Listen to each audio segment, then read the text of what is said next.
These boots need very little introduction. There are literally hundreds of online reviews and videos out there, but few seem to mention the elephant in the room.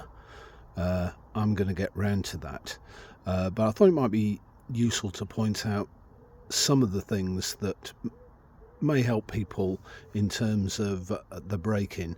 I was expecting these to be a bit of a monster break-in. Java wax flesh isn't the most forgiving of leathers. I wore them a few times in the house and a few short walks, and then I was thinking a little too early. I did a 5-6 mile local walk over some mixed terrain, and I was surprised. There was only one issue that really jumped out at me.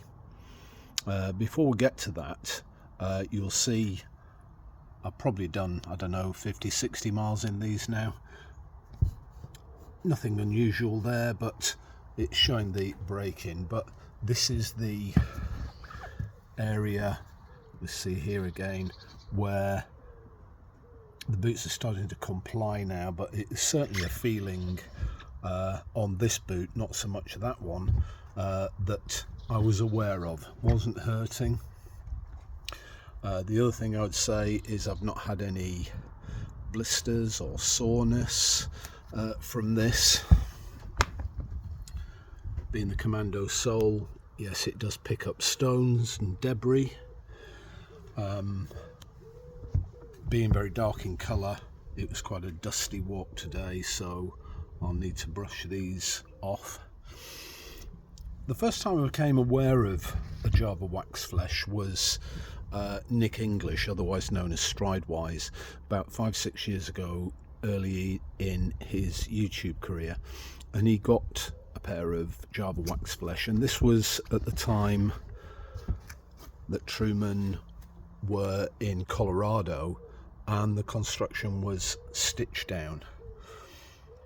He really liked them, but he pointed out a few quality control issues, particularly in terms of the accuracy of the stitch down, in terms of the comparison of the boots, that one looked different from the other.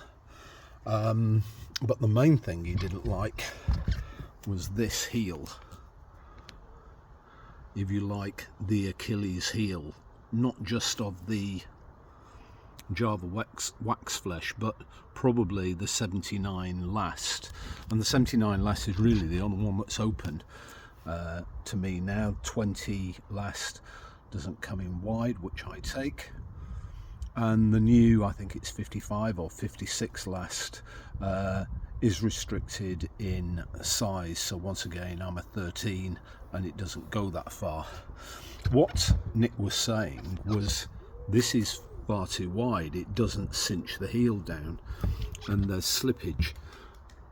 I've thought maybe now that it's better quality control up in Oregon, now that it's Goodyear welt, this is storm welt as you can see, maybe this issue has gone away, but it hasn't.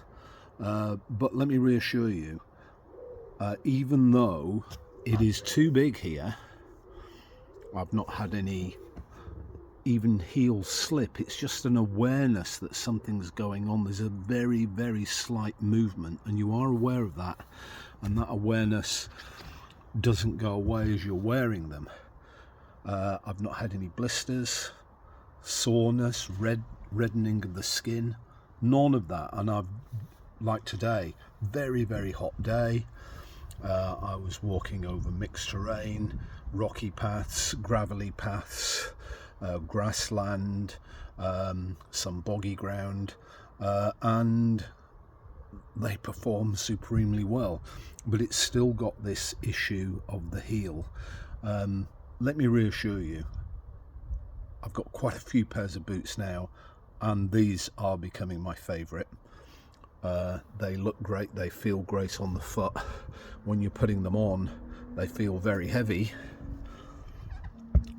but within a few hundred yards that weight seems to disappear. They're very, very comfortable, and I absolutely love them. Thank you very much for watching. If I can, I'll put a link to Nick's video in the description, so you might want to check that out.